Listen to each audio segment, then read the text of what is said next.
The value of a flower. Meet Leon. Leon loves Layla. Leon just bought Layla a flower, a classic token of his love for her. But how much did he pay for it? And is it a fair price?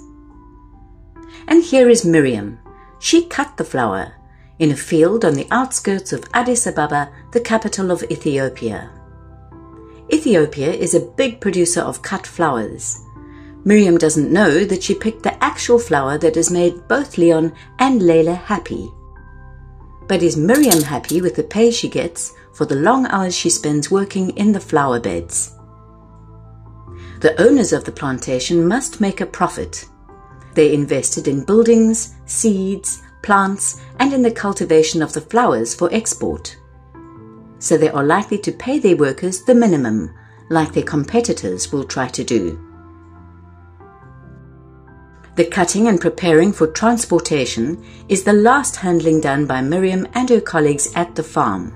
Now the flower is ready for the road, a road that leads to the retail shop at the other end of the world, where Leon buys his sweetheart a flower. After Miriam hands over the flower to the trucker for the international airport, it is handled by many different go-betweens. First, there is the local trucker. Next are the border customs. Normally, flowers go in the belly of regular passenger flights. The loading is done by specialized ground stewards. The plane takes off, flown by a crew to a safe touchdown. Now the flower, still fresh, is immediately transported onwards by ground stewards to a terminal where customs wait. And a truck waits for transportation onwards to an auction hall. This is an immense flower market which is practically open around the clock. Here retailers and traders meet the exporters. Deals are quickly concluded. We want our flowers fresh. And there the flower is on its final stage to meet its buyer Leon at the kiosk or supermarket around the corner. It's easy to forget all the go-betweens and all the handling, but don't be surprised about the retail price Leon had to pay, because all handlers along the chain contributed their specialized bit to bring about a happy ending, not to mention less visible services like insurance and banking.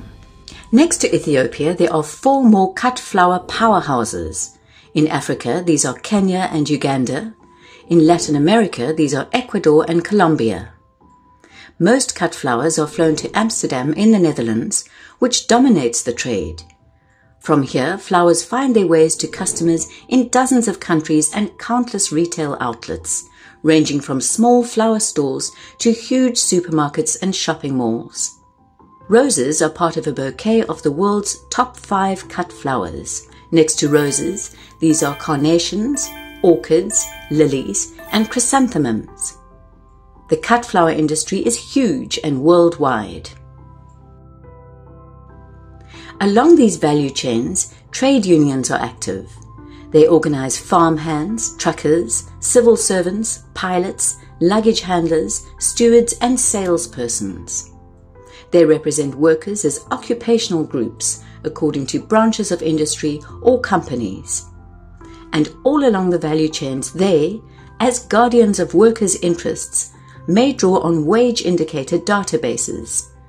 Here they may look up factual and actual wage benchmarks, ranging from legal minimum wages to living wages and the wages concluded in collective agreements.